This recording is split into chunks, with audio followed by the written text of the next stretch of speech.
Hello everyone, once again you all are most welcome। आज के इस कठिन दौर में अमिताभ बच्चन सर की दो बहुत ही प्यारी कविताएं जो मेरे दिल के बहुत करीब हैं, वो मैं आज आपके साथ शेयर करूंगी। मुझे पूरी उम्मीद है, पूरा विश्वास है आपको भी ये कविताएं ज़रूर पसंद आएंगी और आपको पसंद होंगी। पहली कविता है, वापस आना पड़ता है। सुनिए, वापस आना पड़ता है, फिर वापस आना पड़ता है। जब भी वक्त की चोटें हर सपने हर लेती हैं, जब राह की कीलें पगछलनी कर देती हैं, ऐसे में भी गगन भेद हुक्कार लगाना पड़ता है। ऐसे में भी गगन भेद हुक्कार लगाना पड़ता है।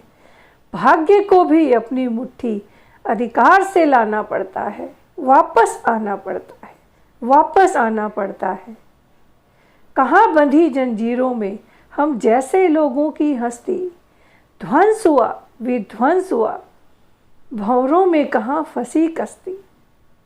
विपदा में मन के पल का हथियार चलाना पड़ता है। विपदा में मन के पल का हथियार चलाना पड़ता है। अपने हिस्से का सूरज भी खुद खींच के लाना पड़ता है। अपने हिस्से का सूरज भी खुद खींच के लाना पड़ता है। पत्थर की बंदिश से भी क्या बहती नदियाँ रुकती है। पत्थर की बंदिश से भी क्या बहती नदियाँ रुकती है। हालातों की धमकी से क्या अपनी नज़रें झुकती हैं।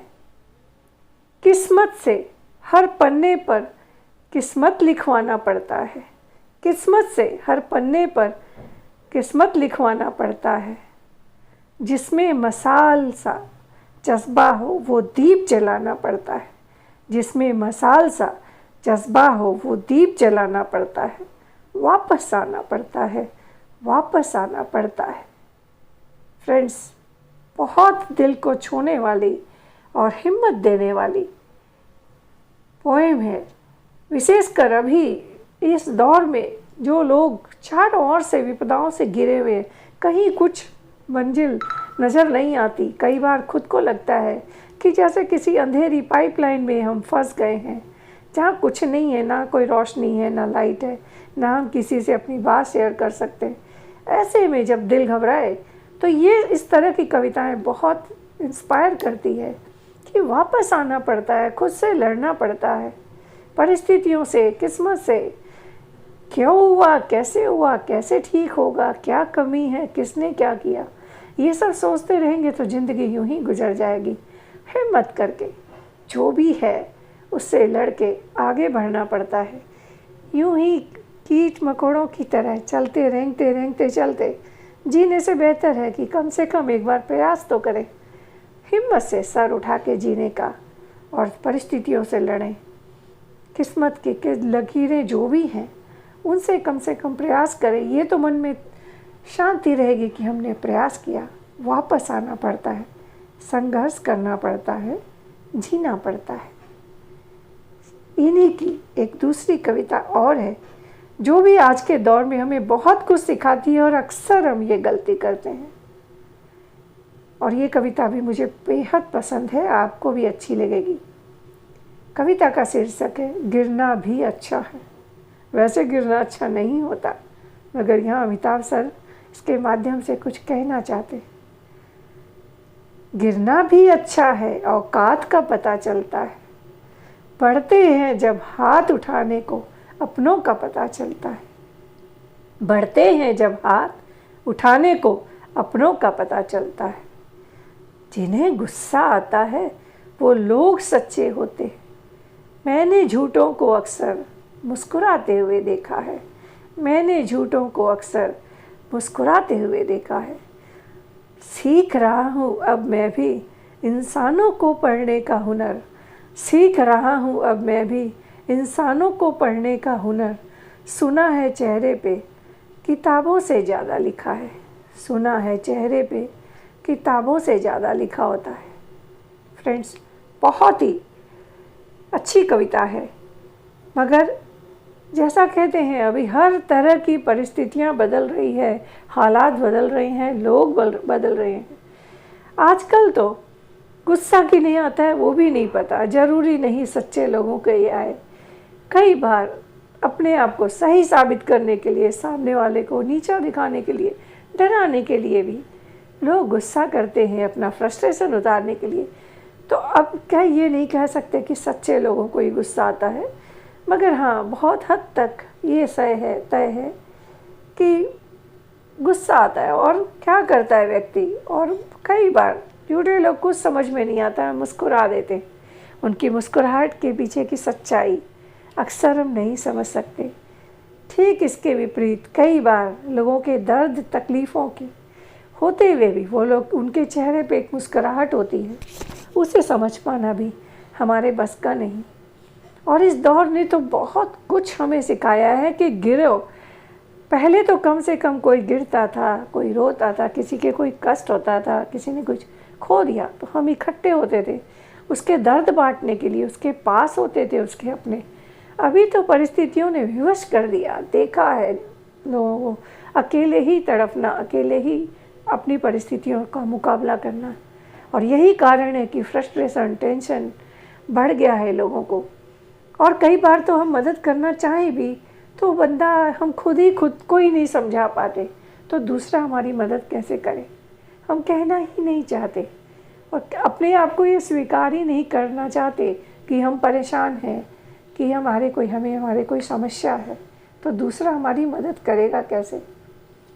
तो अगर कहना यही है और कई बार गलत लोग को कह दिया तो फिर तो इसका क्या हाल बेहाल होगा हमारी परिस्थितियों का, वो तो ईश्वर ही मालिक। तो बहुत मुश्किल है इस कठिन दौर में अपनों को पहचानना। गिरने से भी पहचान पाएंगे ज़रूरी नहीं। गिर गए हैं, कोई उठा रहा है तो देखें वो अपना है क्या, और उठें और प्रयास करें, बार बार न गिरें। खुद के हिम्मत ताकत बननी होती है और उन अपनों को पहचानना बहुत ज़रूरी है। कौन अपना, कौन पराया। और किस्मत को कोसने से, दूसरों को दोष देने से या कुछ नहीं, जो छोटी छोटी चीज़ें मिली है उन्हें एंजॉय करना हम अक्सर भूल जाते। जैसे मैं कहूँगी, छोटे छोटे जो फेस्टिवल, उत्सव आते हैं, कई बार हम परिस्थितियों में इतने घिरे होते हैं उन मोमेंट्स को ठीक से एंजॉय ही नहीं कर पाते। और जब एंजॉय करने का मौका आता है तब वो मोमेंट्स जिनके साथ एंजॉय करना होता है कई बार वो नहीं होते। बहुत मिस करते हूँ अपने हस्बैंड को और कई चीज़ों को, कई लोगों को कई बार अक्सर हम बहुत मिस करते हैं। और कई बार जो चीज़ें ऐसा लगता है कि काश हम चीज़ों को बदल पाते, समय रहते हम समझ पाते चीज़ों की, इंसानों की, अपनोपन की, रिश्तों की अहमियत। जो नहीं समझते उनके बारे में ध्यान नहीं देना चाहिए। जो हमारे जीवन में हैं और हमारा महत्व समझते हैं उन पे ध्यान दीजिए। जो चीज़ें हैं उन्हें हम किस तरह लेके आगे बढ़ें, किस तरह अपनों की ज़िंदगी में खुशियाँ लाएं। प्रयास ज़रूर करें उन्हें समझाने का, उनसे बात करने का। आगे तो हो ही है वही जो राम रचि राखा।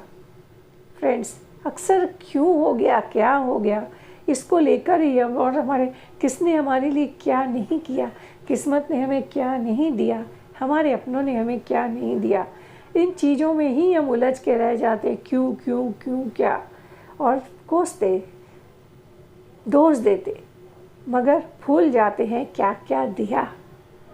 बहुत, चाहे वो कोई भी हो, हम कहाँ जन्मेंगे, किसके घर में हमारा जन्म होगा, ये हम तय नहीं करते। हम कब जाएंगे इस दुनिया से वो भी हम तय नहीं करते। मगर इसके बीच में, लाइफ और डेथ के बीच में जो एक सी है, चॉइस, वो अक्सर हमारे पास होती है। हाँ, कई बार हमें लगता है कि हमारे पास कहीं कोई रास्ता नहीं है, हम घिर गए हैं परिस्थितियों में, मगर प्रयास करें, खोजें, कोसने के बजाय कहीं ना कहीं कोई एक छोटी सी किरण आशा की, कहीं ना कहीं एक छोटी सी किरण। पाइपलाइन भी जिसने बनाई है, अगर हम घिरे हुए हैं गर्त में, तो वहाँ से निकलने का कहीं ना कहीं एक छोटा सा सिरा ज़रूर होगा। हिम्मत करके, जिस तरह कोहरे में धीरे धीरे एक एक कदम बढ़ाएं। जो भी परिस्थितियाँ उनका सामना करके एक एक कदम बढ़ा के आगे बढ़ेंगे तो मंजिल ज़रूर मिलेगी।